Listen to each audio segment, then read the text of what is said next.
About the load test on DC series generator. Okay, so actually why we need to perform load test on DC series generator? In order to obtain the internal and external characteristics of a series generator, we need to perform load test. So what are the apparatus we required, right? So voltmeter, MC type, moving coil, the range is 0 to 300, quantity is 2. Coming to ammeter, moving coil, DC, right? It is the DC, so all are moving coils only. So ammeter 0 to 20, one quantity, and 0 to 2 amperes, one number, and one tachometer to measure the speed in RPM, and rheostat, right? 400 ohms, 1.7 amperes, and one resistive load box, right? 5 kilowatts by 20 amps, 230 volts, and some 19 watts that should be operated up to 20 amperes. So these are the apparatus required to perform a load test on DC series generator. Right, these ranges will decide by observing the nameplate of the series generator. So if you observe the nameplate details, right? So the generator will be rotated with the help of prime mover. So here the prime mover is our motor, shunt motor. So motor nameplate rating is 220 volts, 13.6 amperes, 1500 rpm. Excitation type is series. So amperes, 1300 rpm, and excitation type is series. So if you observe the circuit diagram, right? So with with the help of shunt motor, we are rotating your generator, right? So here what we need to do means we need to apply load for your generator. So first of all, these two should be mechanically coupled, right? So first of all, we need to give the we need to arrange the motor circuit, right? So how to arrange the shunt motor circuit? It consists of two windings, right? First winding armature A and AA. So on the armature we'll place two brushes. Next, Z is a field winding, should be connected in parallel, right? So the shunt motor will be operated with the help of 3-point starter, so which consisting of three terminals: L, Z, A. L for line, Z shunt field, or F shunt field, and A is for armature. So what I am doing? So this is our DC supply, right? Plus minus 230 volts DC supply. With the help of rectifier, we are getting this DC. Right, in our laboratory generally we have a AC supply, three phase and single phase AC supply. So that should be converted in terms of DC with the help of a rectifier, right? So that DC we are using for the DC experiments. So here what are the connections? Line terminal of your 3-point starter should be connected to directly positive supply. Next, armature terminal of the 3-point starter should be connected armature winding of your shunt motor. So what about the field? Field I am placing one rheostat in series with your field winding. 370 ohms by 1.7 amperes. So why we need to take this rheostat? In order to maintain your motor at the rated speed, which is 1500 rpm. By varying this rheostat, we need to get the rated speed of the motor is 1500 rpm. Then for the generator side, right, is the series generator. So the field winding Y and double Y should be connected in series with your armature, right? It is a series generator. Now the output voltage I want to measure and the load current. So this load is connected in series with one ammeter. It should be joined with your series connection of armature and the field winding, right? And one voltmeter should be connected in parallel. Both are MC type only. So load, right? So that's why I have taken the current ammeter range may be 0 to 20 amps and voltmeter is 0 to 300 single phase, right? So in this way we'll give the circuit connections, right? So next, here are the circuit diagrams to measure the armature resistance and our series field resistance. Okay. Armature resistance and series field resistance. Now, the procedure in this experiment, right? Give the connections as per the circuit diagram, and the series generator has to loaded electrically. We need to check, right? Means first we need to switch on the motor, shunt motor, right? Then only we need to apply the load on your generator, right? Start the motor with the help of, if it is a series motor, 2-point starter, right? If it is a shunt motor, we need to use 3-point starter, and decrease the resistive load in terminal voltage. Means initially we will apply the rated load, okay? According to the nameplate, we will apply the 3 kilowatt load. Then slowly we will switch off one by one. Okay, we will decrease the load, right? We will decrease the load and we will note down the field current and terminal voltage, or load current and load voltage, right? Back one second. Hello students. So today our experiment is load test on DC series generator. Right? Your generator will be coupled to the DC shunt motor. So already we are familiar with the connections of DC shunt motor. Right? To run your DC shunt motor with the help of 3-point starter only it is possible. Right? So let us give the connections as per our circuit diagram. So as usual, the shunt motor connections may be it consisting of 3 terminal starter, right? L for line, A for armature, F for field. So the line terminal should be connected to the positive. Next, the armature terminal of your 3-point starter should be connected to the armature winding of your DC shunt motor, and double A to double F, or else negative supply. Double A to negative supply.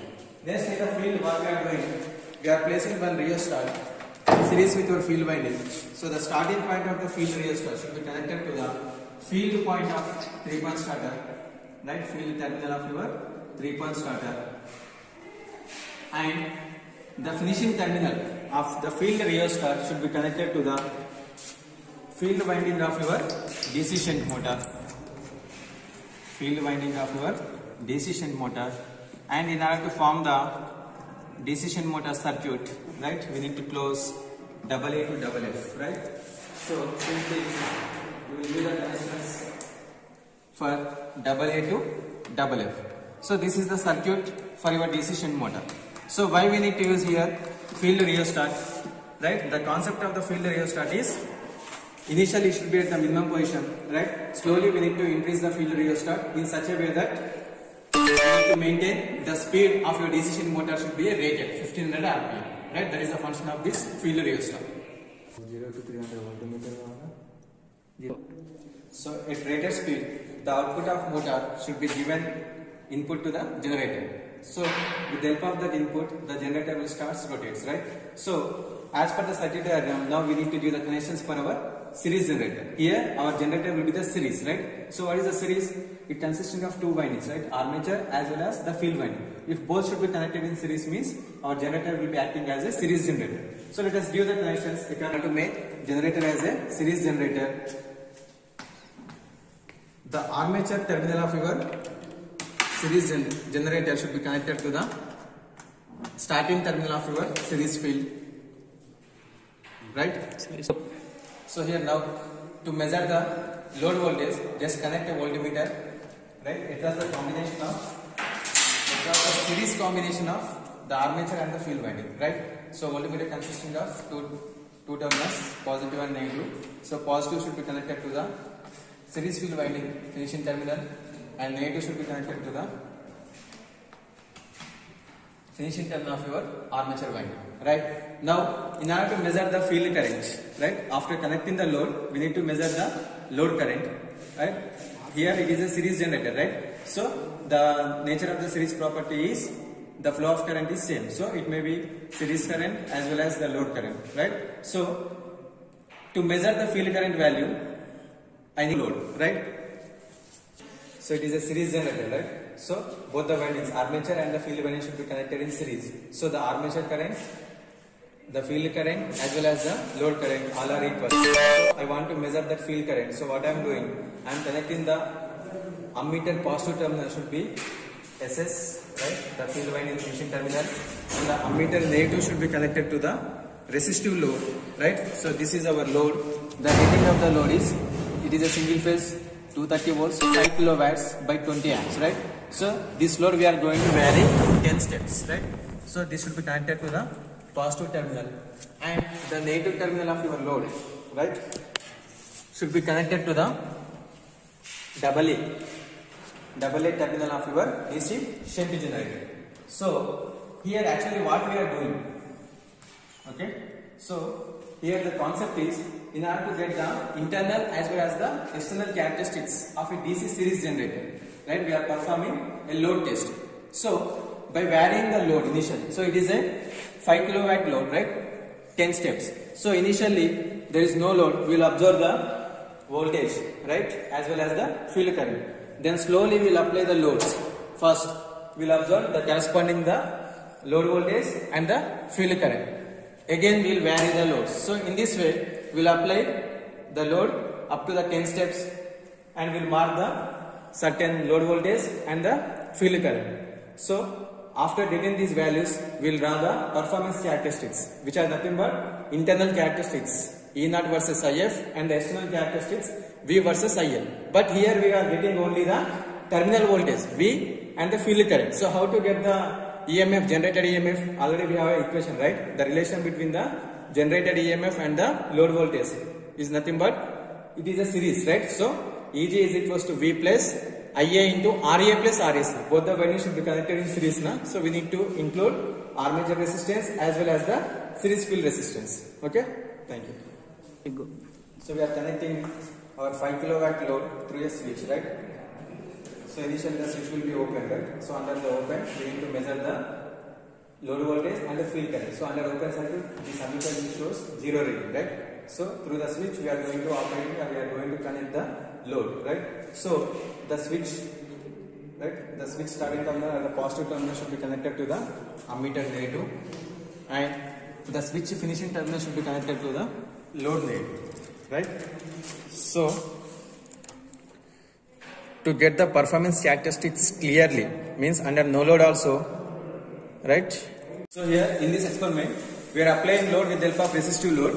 The load rating is 5 kilowatts, right? So each one is 0.5 kilowatts. So we need to apply the load in such a way that has to reach our load current will be full load current. So nearly the full load current as per our nameplate is 8 amperes. So up to 8 amperes we need to apply the load and we need to observe the corresponding load voltage and the load current readings, right? And this will be continued up to the full load current, and along with that we need to observe the corresponding speed also. Now what we need to do in this experiment, we have to draw the performance characteristics. Here the characteristics are internal as well as the external characteristics we need to observe, right? So what is the internal characteristics? Internal characteristics are nothing but the no load EMF versus field current, E versus IF. So what about the external characteristics? V versus IL. So here we are getting only V and IL. So how to get the E? We have the equation, right? We have the relation between the EMF and the load voltage for a DC series generator. So what is the equation?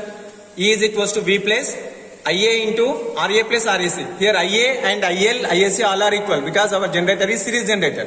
And RA, RAC will measure with the help of a multimeter, right? So in this way we will find the efficiency of the DC series generator by applying the load. Okay, thank you.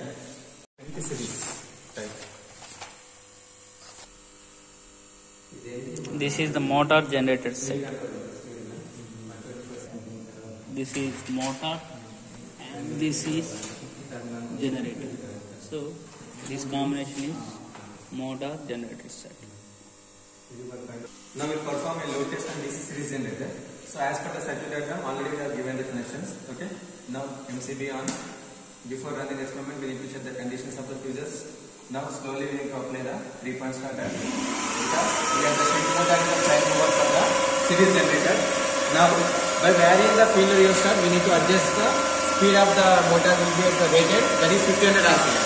So slowly I am going to vary. We need to get 1500 RPM. So after the 1500 RPM, we need to adjust the field rheostat. So after reaching the rated speed, so if you observe the readings, right, here ammeter reading is 0, but the voltmeter is nearly 20 volts. So why we are getting this 20 volts means because of the residual magnetism concept, right? So already internally residual success will be available. So because of that we are getting a small percentage of voltage that may be at 20 volts. Next we need to observe the terminal voltage as well as the load current, right, with the different loads. So if you observe here, resistive load capacity 5 kilowatts. So each is 0.5 kilowatt. So I am going to on 2 switches at a time, right? Means 1 kilowatt load I am going to apply. So at that time, just you observe the change in the voltage and change in the load current, right? So load current is increasing, voltage is also increasing, right? So next again, I am going to vary. Again I am going to apply 2 kilowatts, right? Now you observe the change in the voltmeter and the ammeter, right? When you are going to apply the load, the current is going to be increasing, and you observe corresponding speed for each and every load, right? In the same way, we can continue this experiment up to 5 kilowatts, right? So directly I am applying 5 kilowatts. Now you observe the voltage and current, right? So in this way we need to perform the experiment